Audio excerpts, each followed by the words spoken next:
Eto guys, panoorin natin yung pagpunta ni Diwata sa mall ngayon. Siyempre, kasama yung mga manggagatas na vlogger. Ayan, mga nakasunod sila guys. Tingnan natin. Grabe, napakasikat na ni Diwata kahit saan pumunta talagang dinudumog ng tao. Eto guys, punta natin. Nasa ano siya? Shangri-La. Ayan. Bibili siya guys ng ng iPhone 15 fully paid. Ayan. Panoorin natin guys. Ayan, nakikita dyan sa video na sumusunod yung mga alipores niya, no? Bilib nga ako guys kasi ang taga ako ng pera ni Diwata eh. Alam niyo ba kung sino? Si Alvin TV. Yun, no? Yung mga nagkikintabang sa video. Sila yung mga vlogger dyan guys. Tataka lang ako sa mga Pilipino. Parang medyo bumaba na ngayon ng mga artista kasi dati ang pinagkakagulan nakikita mo ang puputi, diba? Ngayon kasi guys, hindi naman sa panlalait. Grabe mo, ang skin tag talaga nila sa video guys. Yung bang parang kulang na ng barnis, di ba alam niyo yun, babarnisan na lang anito na yun. Hindi siya nalalait ako guys ha. Paano magalit kayo, sabihin niyo nilalait. Nagtataka lang ako guys kasi ang artista na ngayon parang medyo bumaba na yung level nila. Iba na yung iba na yung taste ngayon ng mga Pilipino eh. Parang simula yan nung yung nagka-vaccine. Nagtataka nga ako, ba't ganyan na mga hinahangaan ngayon? Hindi na yung mga talagang kutis porcelana. Yan. Ayan guys.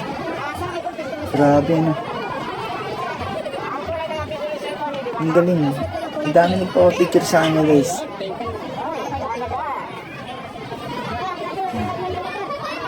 Kahit saan siya pumunta talagang kilala na si Diwata. The best talaga si Diwata guys. Grabe, bumili siya ng iPhone 15. iPhone 15, magkano ang iPhone 15 guys?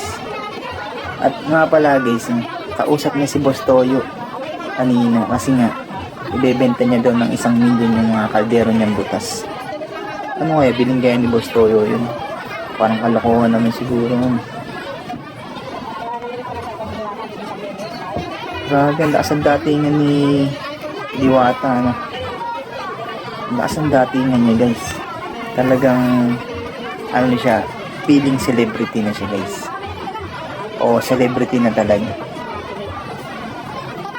Bilib din ako sa mga vlogger na sunod sa kanya. Talagang ang tiyaga. Bagay, kasi sila nagkakapera. Tapos,